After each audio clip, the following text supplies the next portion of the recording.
So guys, make sure to stay until the end, because if you make one common mistake, you may end up spending thousands of dollars on parts diagnostics that you may need. Make sure to stay until the end, we will explain what it is.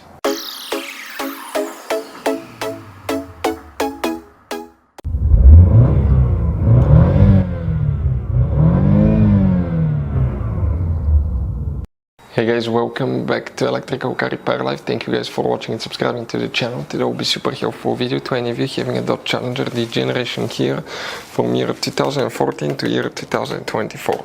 If you need to find where your immobilizer, fuses and relays are located, where you can find them. Also, if you need to buy replacement parts and tools at a good price, that way do not waste your money and time, we'll share the information in the video for your convenience. So let's start on it now. So before we start guys, let us tell you a little bit about us. Every single car we get here at the garage, we try to make at least 200 to 300 free repair videos.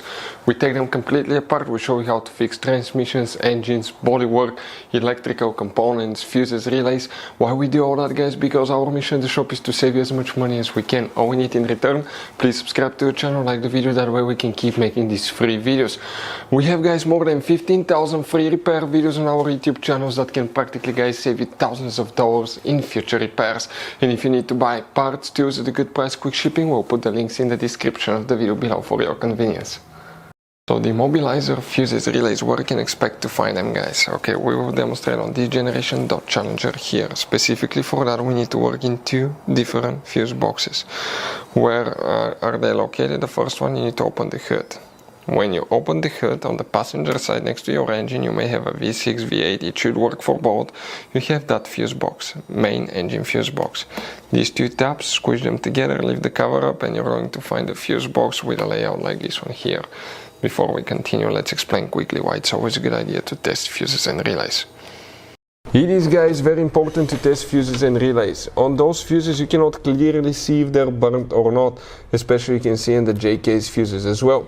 And if you guys assume, okay, let's say you remove a fuse, you look at it and you assume guys that it's actually a good fuse, but it's actually a bad fuse, sometimes you cannot clearly see that.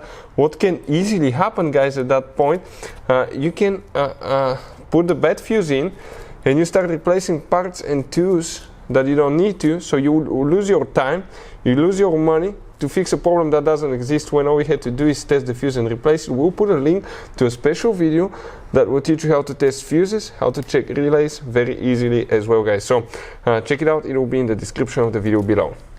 Now you may have all or you may have some fuses, it depends on the year, model. If you have immobilizer, multiple things guys can cause that. But first you need to check fuse number 7. If you have it, it will be right here, fuse number 7. Next you need to guys check fuse number 10. If you have that one, that will be right here, fuse number 10.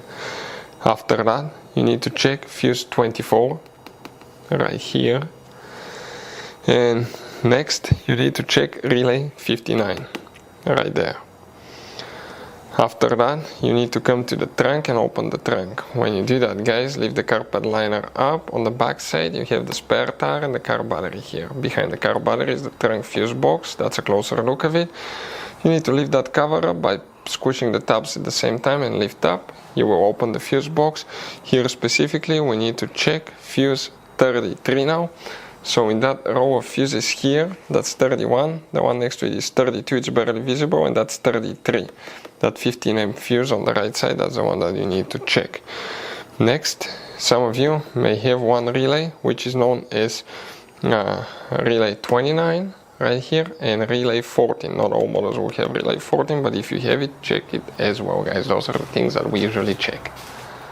So guys, this Dodge Challenger has all kinds of different fuses and relays. Those could be really hard to find if you're in the middle of nowhere. We'll guys put a link in the description of the video below where you can get some spare ones put in the glove box, because one time we needed a spare, we couldn't find one and we were stuck in the middle of nowhere because of that guys. Hopefully the video will be helpful. Thank you guys for watching and see you next time.